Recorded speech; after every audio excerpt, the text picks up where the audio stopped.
Hello all warriors, कैसे हैं आप सब लोग। होप अच्छे होंगे, प्रैक्टिस में लगे होंगे क्योंकि अभी सारे एग्ज़ाम लाइनअप है।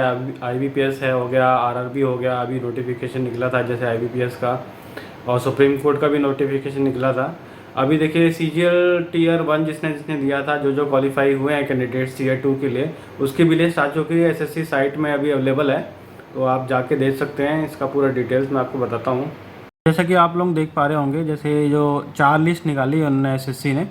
जो पहली लिस्ट है वो candidates who have qualified for the post of assistant audit officer and assistant account officer, इसकी लिस्ट 1 है और इसका ये राइटअप है एंड देन ये रिज़ल्ट है यहाँ पे। देन जो सेकंड लिस्ट अपनी आती है वो है examination for the post of junior statistical officer. List 2 में है उसका सारा कैंडिडेट्स का जो भी क्वालिफाई हुए हैं।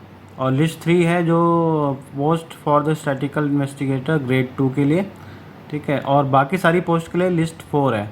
तो ये 4 लिस्ट है, ठीक है। जिसने जिसका भी एग्ज़ाम दिया है, जो भी लिस्ट में, वो लिस्ट के हिसाब से देख ले अपना।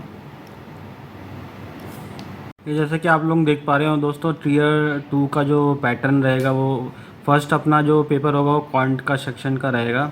2 आवर्स का पेपर होता है, उसमें 100 क्वेश्चंस होते हैं, ठीक है। जो क्वांट के क्वेश्चंस होते हैं वो टीयर 1 के सिमिलर होते हैं, और एडवांस मैथमेटिक्स हो गई उसमें, और जो अर्थमेटिक होता है वो सेम होता है, लेकिन थोड़ा सा लेवल थोड़ा उसका हाई होता है, ठीक है। और उसके बाद 2 आवर्स का ब्रेक रहता है अपना। उसके बाद इंग्लिश का सेक्शन रहता है, इंग्लिश एग्ज़ाम का, वो भी 2 आवर्स का रहता है, लेकिन उसमें 200 क्वेश्चंस होते हैं।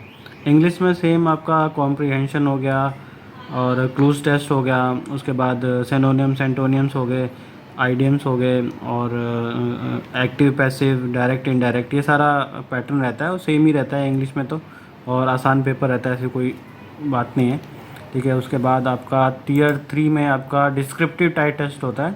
डिस्क्रिप्टिव टाइप टेस्ट 1 आवर का होता है। उसमें देखिए जैसे एसे राइटिंग होता है, प्रेसी राइटिंग होता है और लेटर राइटिंग होता है, ये तीनों चीज़ें होती हैं, ठीक है। मतलब एसे राइटिंग तो होता ही होता है, और प्रेसी राइटिंग या लेटर राइटिंग में से दोनों में से कोई एक आता है इसमें से, ठीक है। 1 आवर का रहता है। तो अभी तो आप टीयर 2 की तैयारी कीजिए। उसके बाद टीयर 3 के लिए तो टाइम रहता है, कुल मिला के 1 महीना रहता है उसके बाद, ठीक है। आराम से उसमें हो जाएगा। और जो ऐसे का टॉपिक रहता है वो भी नॉर्मल आता है। जैसे मैंने पिछली बार दिया था तो कोविड-19 का ही टॉपिक आ गया था, जो बहुत ही आपको पता ही है, कोविड-19 के बारे में किसको नहीं पता।